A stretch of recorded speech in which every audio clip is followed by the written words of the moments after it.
Ask the Attorney segment. Stewart Vance from the Vance Law Firm is in the studio with us waiting to answer your legal questions live on air. I'm told we do have a caller on the line. Sharon, what's your question? Yes, I would like to know when you fall in a business, what is the time limit that it takes to file a claim or whatever?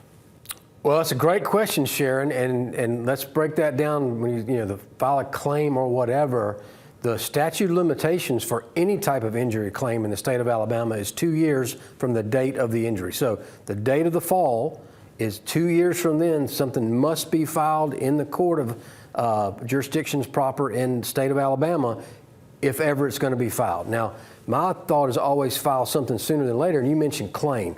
Filing a claim is not filing a lawsuit. So filing a claim with the store itself, or lots of times with car wrecks, filing a claim with the insurance company, that's not suing anybody. That's not filing a lawsuit.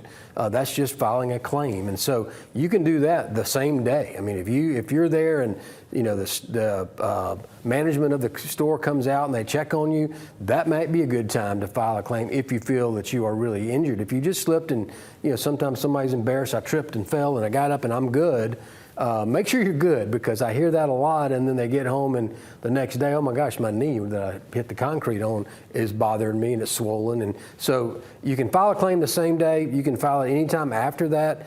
Legally, it's 2 years, Sharon, so hopefully that gives you some insight. I would say with claims, don't wait too long, because I've seen it too often. People wait, they don't file anything, they don't get any treatment, and then when they start to do it, a gap is built up. And so that's used against them. Hey, if you were really hurt, you would have gone to the doctor, and you didn't, or you didn't. Most of the time people go, well, I thought it would get better. So I understand it, but the other side always makes a big deal about a lapse in treatment. Don't let that happen sooner than later is my answer. Now, 2 years here in Alabama, but that varies if she was in a store in a different state. Yes, that's a great point. It does. It varies. Some states are 1 year. Some states are 3 years.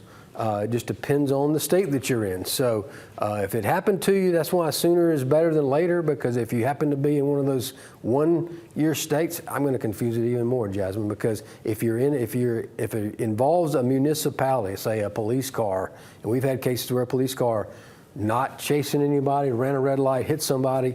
If it's involving a municipality or a city, it could be even shorter than that. It could be 6 months. If you don't give the city proper notice within 6 months, you could lose your claim. So again, sooner than later is always the best answer. If you don't know, call us. It's free. Ask us. We'll give you the information, and then you can do with it what you want to. All right, Sharon, thanks so much for calling. We have another caller on the line, Melissa. Melissa, what's your question? I just want to know, I had hurt myself on my porch at my house, like an aneurysm, but they said it was an aneurysm, but I had got a lawyer. Can I ask them why it's taking so long for them to do a case or claim on me? Yes, you can ask that, and that is a valid question. It can be any number of things, Melissa. If it actually got filed, I tell folks often that before you file something in court, it is its own time span of what's going on. We have a whole process for that.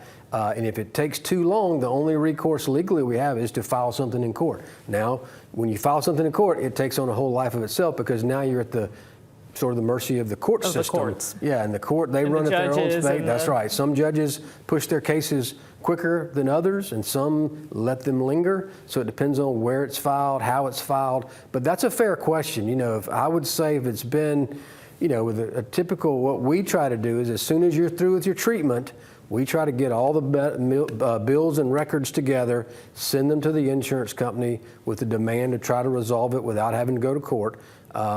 Then we give them a reasonable time, 10 days, 2 weeks.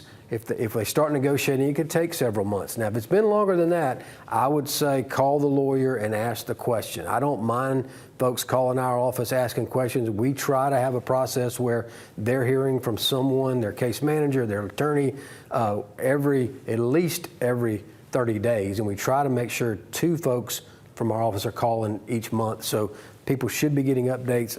But I know from experience, every place is not like that. So call and ask questions is the best advice I can give you. We have another caller on the line, Deborah. Deborah, what's your question? Yes, thank you very much. I actually have two questions that kind of go together.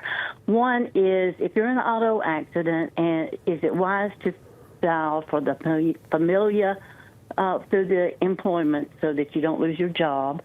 And secondly, does it interfere with you collecting on your lawsuit if you file for temporary disability?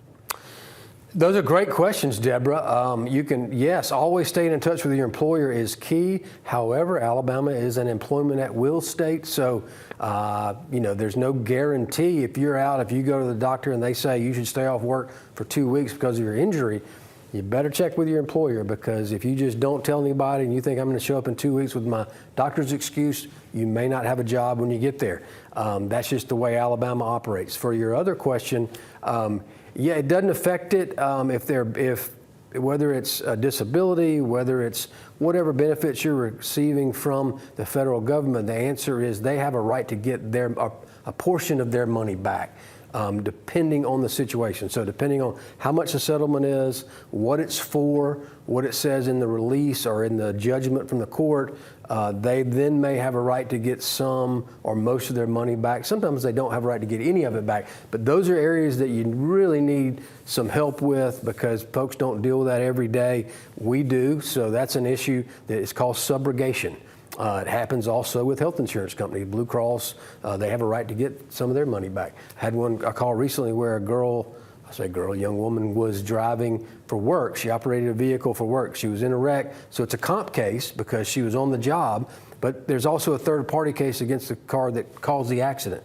Her employer told her, oh, you shouldn't do that because it'll mess up your workman's comp claim. That's partially true. It's just like having Blue Cross in our state. If you collect money from the third party, comp does get some of their money back, but it's usually more. Comp pays really well compared to, say, Blue Cross, Medicaid, Medicare, TRICARE. So those are questions that folks have asked us over the years. I'm sharing them with folks out there watching because they're not the only people that had those questions. Great questions, Deborah. Hope it answered them, and please, if they didn't, call us back. And how can they get in touch with you if they weren't able to reach you right here? It's as easy as dialing 3 for me, 333-3333, thevancelawfirm.com or WSFA.com, and you can leave a question. We'll try to get your response on the internet. Thank you all so much for calling in, and Stewart is on.